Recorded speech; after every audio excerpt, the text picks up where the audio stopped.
In Dragons Dogma 2, Thieves are one of the highest, if not the highest ranking for potential damage output out of all the vocations. This is due to the way in which their main weapon skills perform. Without much consideration, you can quickly find yourself dealing top tier damage throughout your playthrough. But what if you set out to optimize the Thief loadout to turn it into the hardest hitting powerhouse with the best possible augment combination and the ability to farm as much experience, gold, and materials as possible? That's exactly what I did, and I'm pleased to say the results are spectacular. This build centers around creating some interesting synergies between our ring and augment choices, and the use of smokescreen and backstab with Twin Fang, and of course stacking an insane amount of strength to send our DPS through the roof against all types of enemies. This build can deal with any enemy type, including drakes, incredibly swiftly. First up, and very quickly, I'm going to go over the skill setup I've had the most joy with. This is not going to be a comprehensive breakdown of every skill, just what I've found to be the most effective. It will come as no surprise that our cookie cutter main attack against large enemies is Skull Splitter due to the sheer number of hits this attack dishes out and due to its speed and attack pattern. This attack absolutely mutilates a wide range of enemies, especially large ones. It doesn't matter what it is, this will cut through large targets like butter, except for when you bounce off armor, of course. Using the frame A daggers and the optimal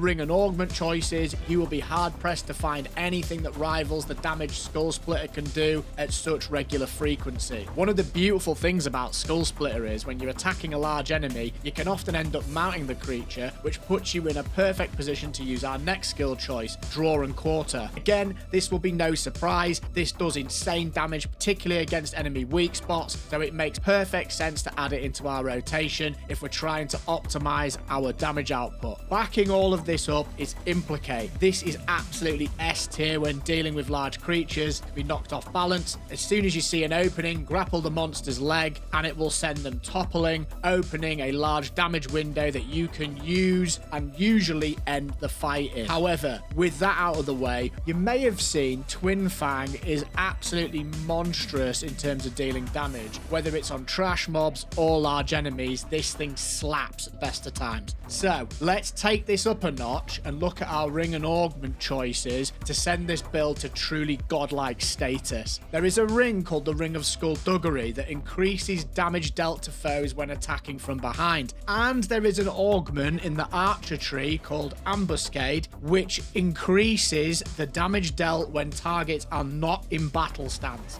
Now, this might sound a little bit obscure, but stay with me. This is where utilizing the skill Smokescreen comes into play. When engaging a group of enemies, if you utilize this skill, it essentially de-aggroes everything caught in the smoke and removes it from being in battle stance and renders them completely unaware of your whereabouts, which allows us to move freely to, you've guessed it, right behind them to administer a Twin Fang backstab, which does some absolutely monstrous damage when we've got the Ring of Skullduggery and Ambuscade interacting fully. This trivializes encounters in some instances. Now, I'm not 100% on this next point, but maybe someone can clarify in the comments.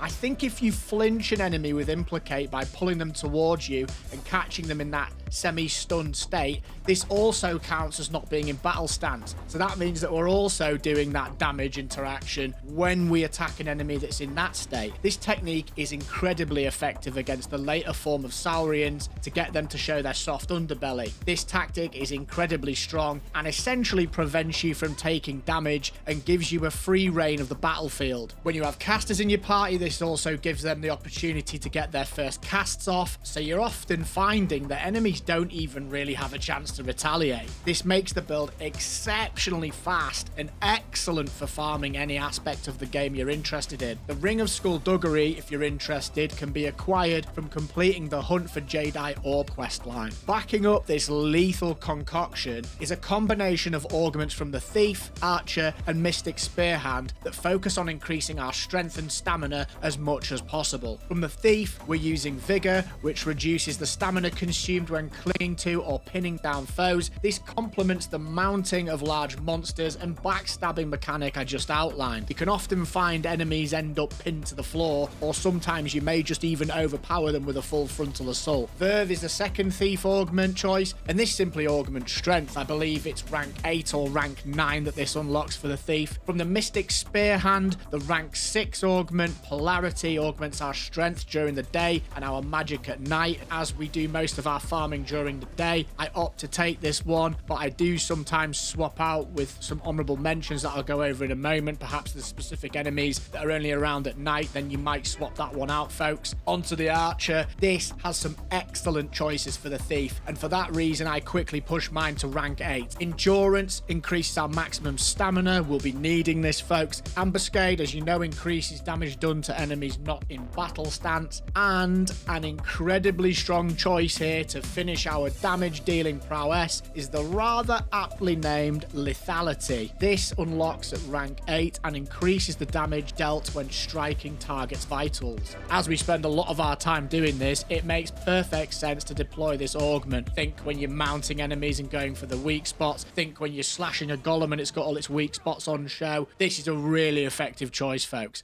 Caught you.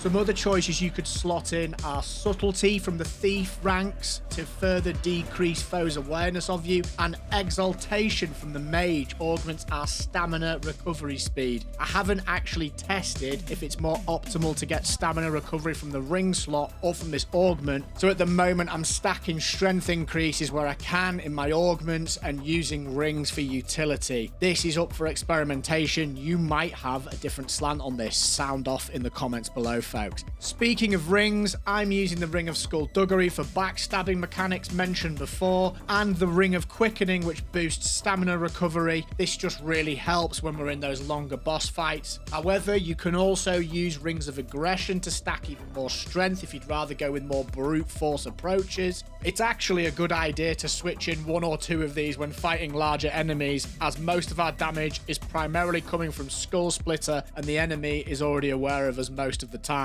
In terms of weapons, I've grabbed myself the Frame Blades, I think I'm saying that right, which are purchased from the Volcanic Island area. This is also an important hub for a side quest that I would recommend completing involving the Regalia Sword.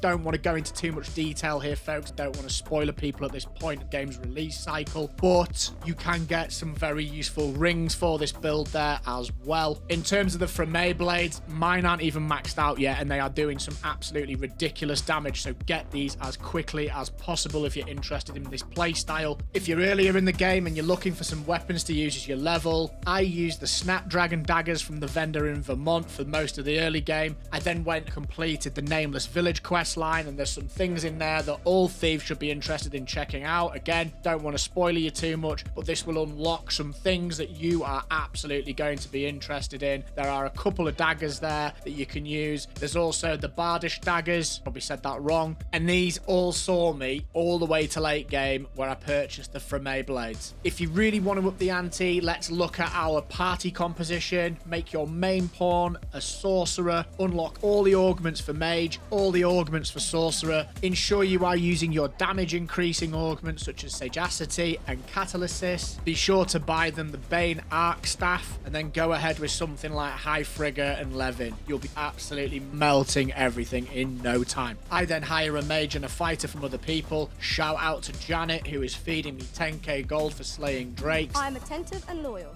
and prefer to remain by your side.